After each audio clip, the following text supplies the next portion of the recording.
అన్నా క్యాంటీన్ల మీద ఏడుపులు ఏడుతున్నారు. ఇక ప్రభుత్వంలో గతంలో అన్నా క్యాంటీన్‌ని జగన్మోహన్ రెడ్డి 2019లో అధికారంలోకి వస్తే రాజన్న క్యాంటీన్‌లుగా నడుపుతానని మాటిచ్చాడు. తన తండ్రి పేరు పెట్టి కూడా పేదవాడికి పట్టెడు అన్నం పెట్టలేనటువంటి దౌర్భాగ్య స్థితిలో జగన్మోహన్ రెడ్డి ఉన్నాడు. ముఖ్యమంత్రిగా ఉండి కూడా ప్రభుత్వం నుంచి 10 మంది పేదవాడికి భోజనం పెడతానికి కూడా జగన్మోహన్ రెడ్డి ఒక ఎట్టాంటి మనస్తత్వం దీన్ని బట్టి అర్థమవుతుంది. జగన్మోహన్ రెడ్డి నీ తండ్రి నువ్వు చేసిన పాపాలకి దిక్కులేని సావు చచ్చాడు. ఆ శవంలో ఏ భాగం ఎవరిదో తెలియకుండా తెచ్చాడు ఆ రాజశేఖర రెడ్డి. ఏం మూట కట్టుకెళ్ళాడు నీ తండ్రి? లక్షల కోట్లు దోచుకున్నారు మీరు. ఉమ్మడి ఆంధ్రప్రదేశ్లో ఆంధ్రప్రదేశ్ ప్రజానికం ఆస్తుల్ని లక్షల కోట్లు దోచుకున్నాడు. కనీసం నీ తండ్రి చచ్చిపోయే రోజు ఒంటి మీదైనా కనీసం ఒంటి మీద ఉన్న గుడ్డతోనైనా పోయాడా?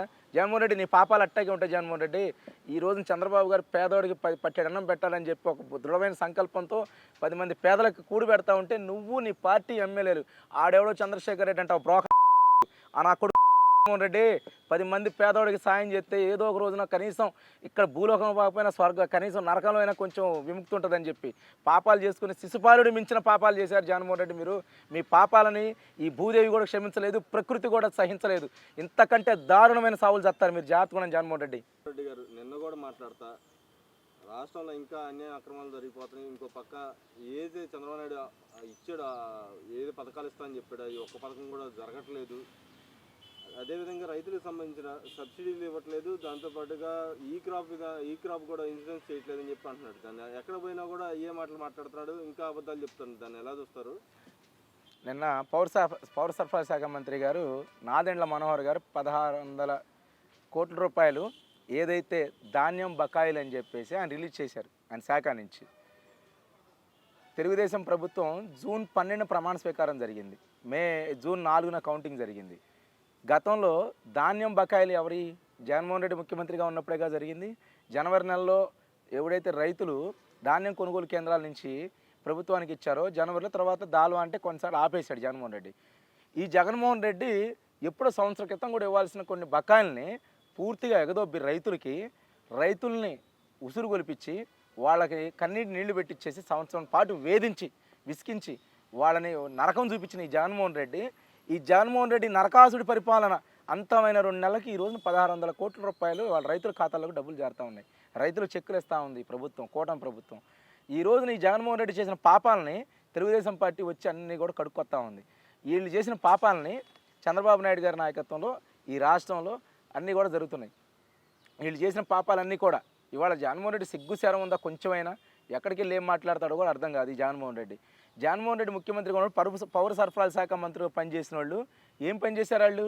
ఎందుకని ధాన్యం బకాయిలు ఇవ్వలేపారు? జూన్ 4వ తారీఖు వరకు కౌంటింగ్ రోజు వరకు జగన్మోహన్ రెడ్డి ముఖ్యమంత్రిగా ఉండి రైతులకు ఎందుకు ఎంత పాపం చేసి వెళ్ళావు? నువ్వు చేసిన పాపాలే జగన్మోహన్ రెడ్డి. ఈ శాపాలని ఇంత పాపాలని ఇవాళ ఈ గవర్నమెంట్లు అన్నీ కూడా సరి చేసుకొస్తున్నారు. ఇకపోతే పథకాల గురించి మాట్లాడాలి. పథకాలంటే చంద్రబాబు గారు ఏవైతే పెన్షన్ 1000 రూపాయలు పెంచుతానన్నాడో అన్నమాట ప్రకారం 3000 పెన్షన్ 4000 చేశారు. వికలాంగుల పెన్షన్ 6000 చేశాడు. అలాగే ఏప్రిల్ నెల నుంచి లెక్కేసిన పెన్షన్ కూడా జూన్ నెలలో ఇచ్చారు. జూలై నెలలో 7000 రూపాయలు ఇచ్చారు. జూలై నెలలో పథకాల్లో నువ్వు పెంచుతానన్నటువంటి ఏదైతే పెన్షన్లో 1000 రూపాయలు పెంచడానికి నీకు 5 ఏళ్ళు పట్టింది జగన్మోహన్ రెడ్డి. చంద్రబాబు నాయుడు గారికి కనీసం ఆయన వచ్చిన నెలలోనే పెంచేశాడు. అట్లాగే నువ్వు ముఖ్యమంత్రిగా ఉండగా అమ్మఒడి ఎప్పుడు ఇచ్చావు? 2020 జనవరి ఇచ్చావు. నువ్వు ముఖ్యమంత్రి అయింది ఎప్పుడు? మే 29, 2019లో అయ్యావు. 2019 నువ్వు ప్రమాణ స్వీకారం మే 29ని చేస్తే 2020 అంటే 6 నెలలు పట్టింది. తర్వాత చేయూత ఎప్పుడు ఇచ్చావు? రైతులకి నువ్వు నీ మేనిఫెస్టోలో 12,500 రూపాయలు మే మాసంలో వాళ్ళకి పెట్టుబడి కింద ఇస్తానన్నావు. నువ్వు ఎలా ఇచ్చావు? 7,500 3 సార్లు ఇచ్చావు. సిగ్గుండాలి జగన్మోహన్ రెడ్డి నువ్వు నీతులు చెప్పడానికి. నువ్వు నీతులు చెప్పే స్టేజ్లో నువ్వు లేవు జగన్మోహన్ రెడ్డి. నిన్ను ఈ రాష్ట్ర ప్రజానికం ఇంక ఎప్పటికీ నువ్వు చేసిన పాపాలు క్షమించరాని పాపాలు చేసావు. శిశుపాలుడి కంటే దారుణమైన పాపాలు చేసి రాష్ట్రాన్ని సర్వనాశనం చేసి రావణ కాష్టం చేసి వెళ్ళావు. నిన్ననేది ఈ రాష్ట్ర ప్రజానికం ఎప్పుడు గెలిపించాలనుకోవట్లేదు. అయిపోయింది నీ చరిత్ర. ఇక మూసుకొని నీ పార్టీ 2026 తర్వాత నీ పార్టీ ఇక లేదు ఈ రాష్ట్రంలో. నీ పార్టీ ఎంతసేపు టూలెట్ బోర్డులు పెట్టుకుని రెడీగా ఉంది. నువ్వు పార్టీ ఆఫీసులు పెట్టిన విధానమే అర్థమవుతుంది దానికి అర్థం.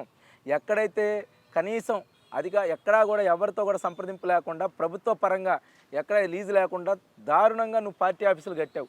నీ ఆఫీసులు కూడా మూతపడుతున్నాయి. తొందరలో నీ పార్టీ ఆఫీసులన్నీ కూడా పూర్తిగా ప్రభుత్వ కార్యాలయాలుగా ఉపయోగపడతాయి జగన్మోహన్ రెడ్డి.